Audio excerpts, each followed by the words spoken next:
I like to start off with this fun image. Dwight Schrute from The Office seems to think that fast always wins the race, but I beg to differ. I always say that slow and steady wins the race.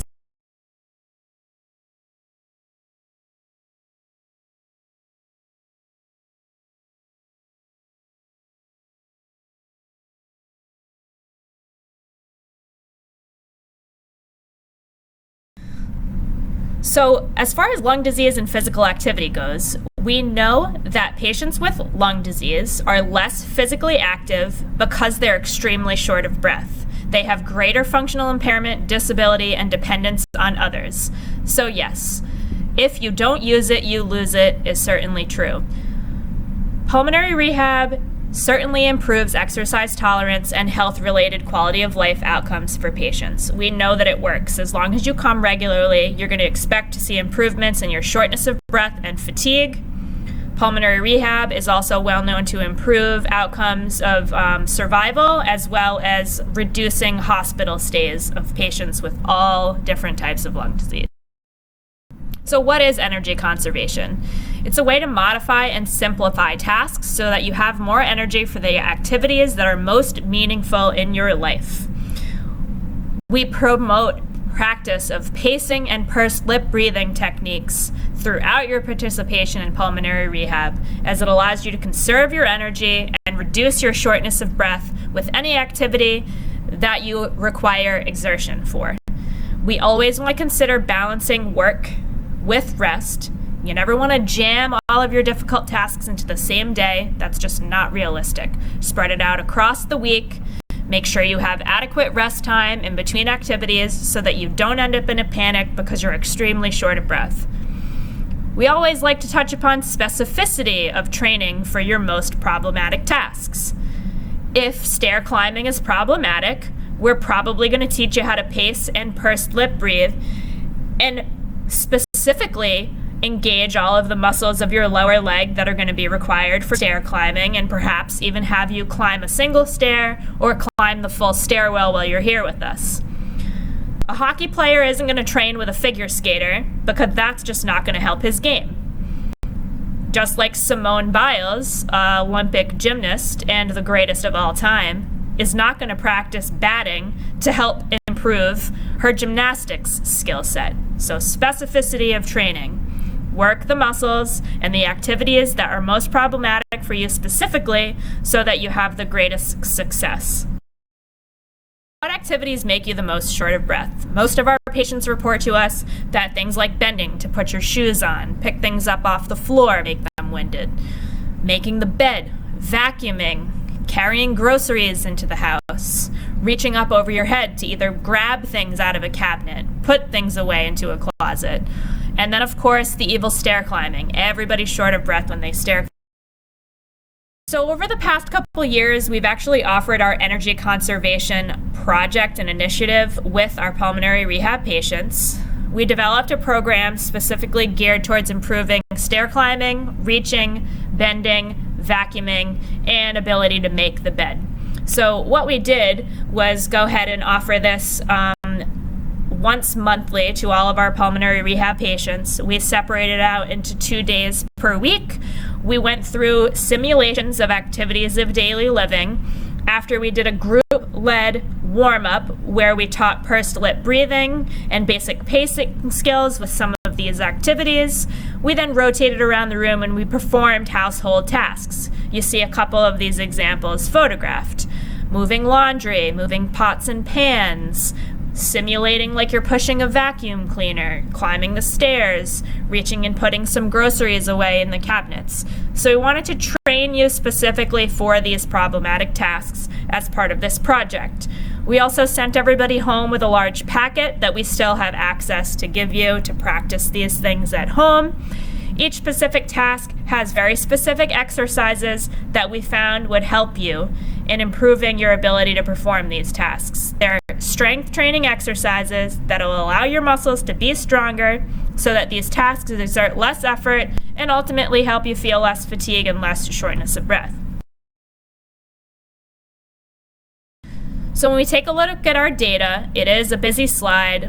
These are our results when we compare pulmonary rehab and energy conservation patient outcomes. Patients who participated in the energy conservation project had better health-related quality of life outcomes. When we look at the CAT and the CRQ dyspnea, we see a p-value of 0.01 and 0.05 respectively. When we look at statistics, any change less than 0.05 is considered significant.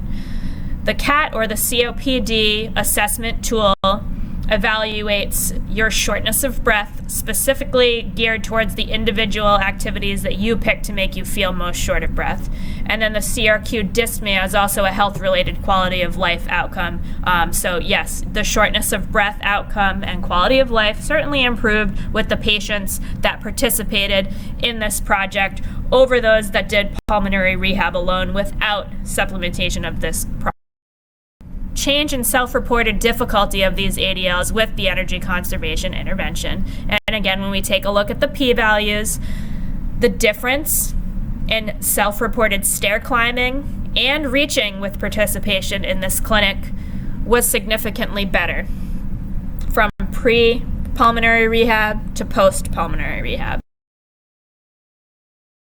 Energy conservation, always remember the 3 P's. 1 being pace, always slow down. Again, slow and steady wins the race. 2 would be our planning P. We always want to prioritize and perform the most important tasks first.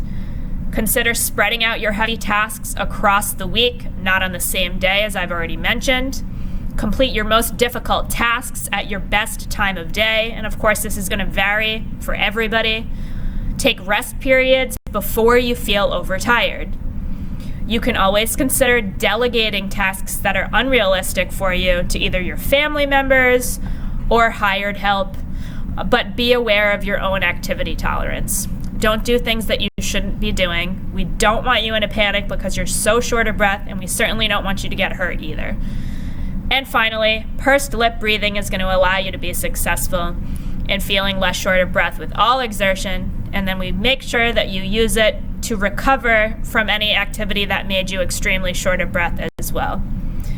When we pursed lip breathe, the inhale should be shorter than the exhale.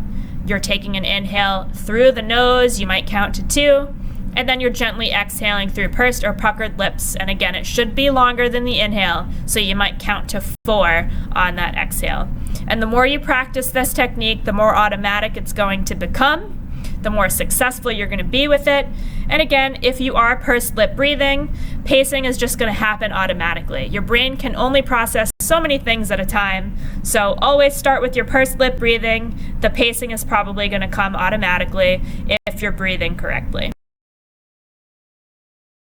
If you're short of breath standing up, reaching and bending and moving around your kitchen, stay put, throw a stool or a chair in the kitchen, and take a seat, which will allow you to conserve your energy and take rests when appropriate. And then sitting up straight is really important as well.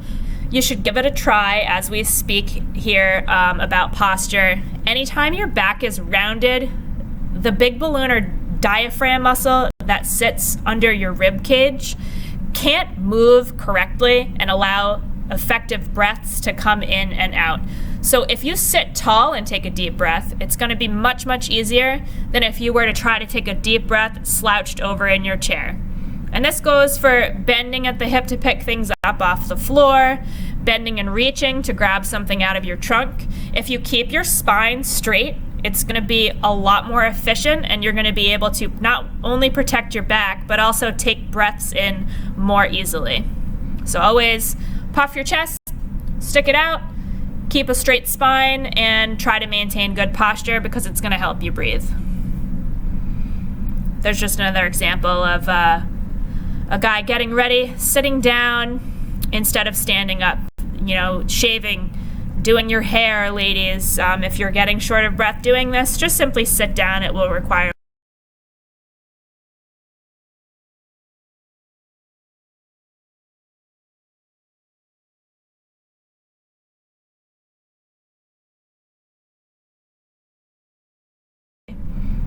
So we already kind of talked about this, but when we focused on our workshop, we considered what the demands were of bending. It obviously includes flexibility of your hips, hamstrings, and low back, or the posterior chain, which would be the back of the leg. And we already talked about posture, always maintaining a flat back, keeping it straight. But more importantly, anytime you do need to bend, you always want to exhale on the effort or blow out while you're bending. Never hold your breath. It's important to keep the correct body mechanics as discussed. Keeping your back straight places less stress on your muscles and joints. It not only reduces your fatigue, but it's going to help protect your back. Keep in mind that if you do have to pick something up off the floor, you always want to get the object nice and close to your body, bend at your knees, and lift with your legs. You don't want to do what the gentleman in the far right-hand corner of the screen is doing. That's a no-no. I anticipate that he probably has some low back discomfort already trying to pick up that box that way. Look at reaching and carrying. When we developed the program for these tasks, we know that reaching and carrying requires quite a bit of core strength and shoulder flexibility. It's problematic for some to reach overhead due to shoulder injuries in the past. We recommend that you store the items that you use the most at waist level. It's really hard to reach high over your head, and it's also difficult to have to stoop and kneel and try to get things out of cabinets that are stored really close to the floor.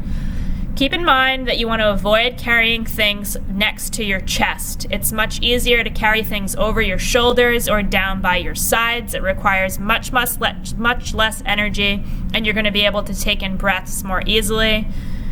When you carry your grocery bags into the house, consider taking multiple trips. I always have patients tell me that when they carry in their groceries, they're trying to do what the gentleman at the beginning of the slideshow did and bring every single bag of groceries in one trip.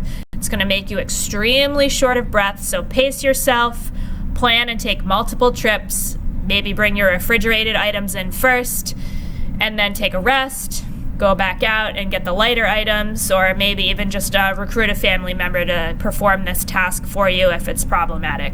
You can also consider using a cart or a backpack. These buggies are going to provide you with a lot of support, and they're going to be able to be pulled a lot more easily or pushed over carrying the objects, which is going to require a lot more energy.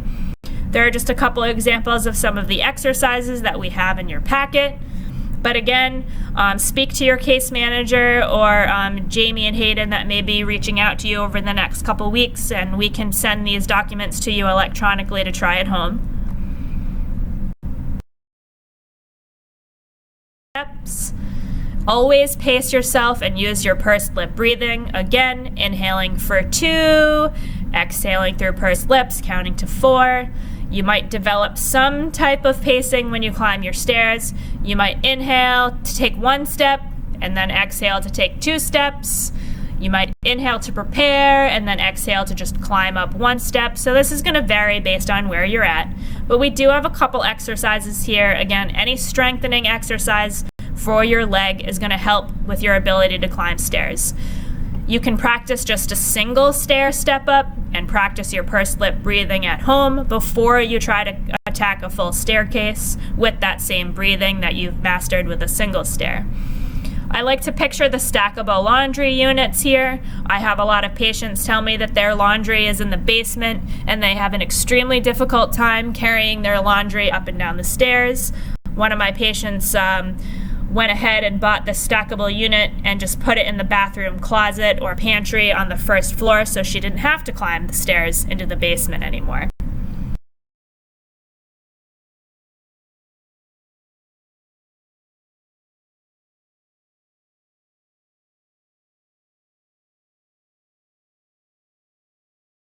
A lot of our patients complain that vacuuming triggers a lot of allergy symptoms, as dust and dander will circulate the room as you're cleaning. If you absolutely have to vacuum and you don't have this Roomba device, you might sit down for smaller areas, take rests along the way and do smaller surface areas on one day and then return to a different room on another day. But always using your pursed lip breathing. This is going to be helpful to make you feel less winded. You're going to always exhale on the effort.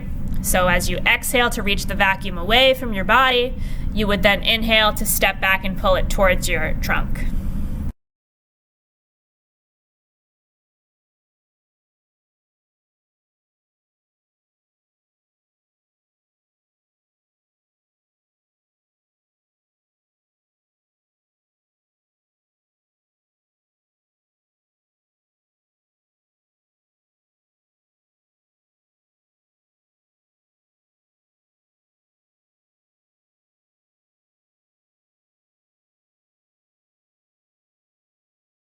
Because we added it shortly after we started this program. It wasn't in the original packet. But when you make the bed, same thing, requires upper body strength and flexibility. It requires that you reach, bend, rotate, and walk laterally while also lifting an external load. So again, consider performing this task individually with rest periods in between.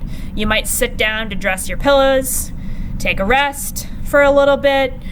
You might stretch your fitted sheet over the mattress and then sit down and take a rest. Shaking and stretching the top sheet, putting the blankets and comforter on takes quite a bit of effort. It's going to be a lot easier to perform all of these tasks if you recruit a partner to help you. But again, I like to keep a storage ottoman at the end of my bed for blankets and pillows. It's a nice way of making your room look nice without a random chair in the corner for your rest period. You can just have a seat on that while you're dressing your pillows and making your bed. And one of the exercises that we included is just a simple trunk rotation as you're reaching in different directions to make your bed. It's a great exercise for developing abdominal and core strength with good body mechanics. If you have difficulty bending to put your shoes on, you might just get the slip-on shoes that don't have laces so you don't have to bend down and tie your shoes. If self-care tasks are difficult and you're short of breath in the shower, drying off with the towel, we recommend assist devices to help you clean up, as well as bathrobes that are terry cloth fabric. They'll help you just dry off quickly while you hang out and sit on the toilet rather than have to dry yourself off manually with a towel. We already talked about these carts that carry things for you more easily, or backpacks that distribute weight on your trunk and make it a little bit more easily to carry things rather than holding it out in front of you on your chest or even carrying it over your shoulder.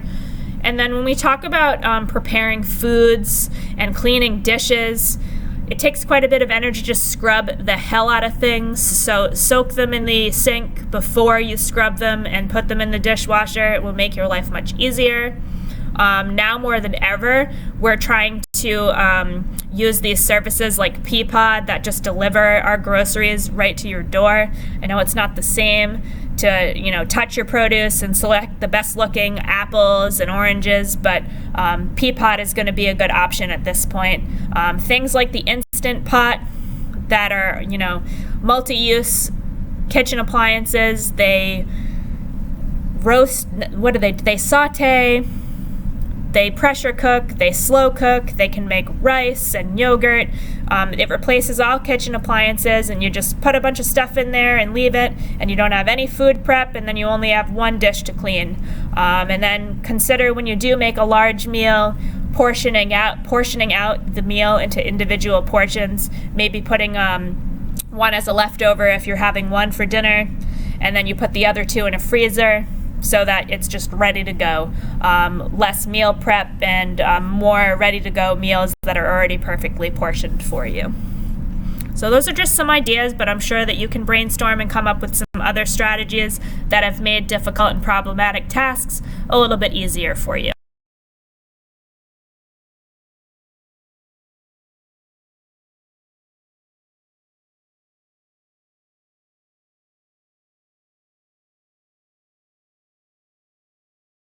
Stay well. Have a good day.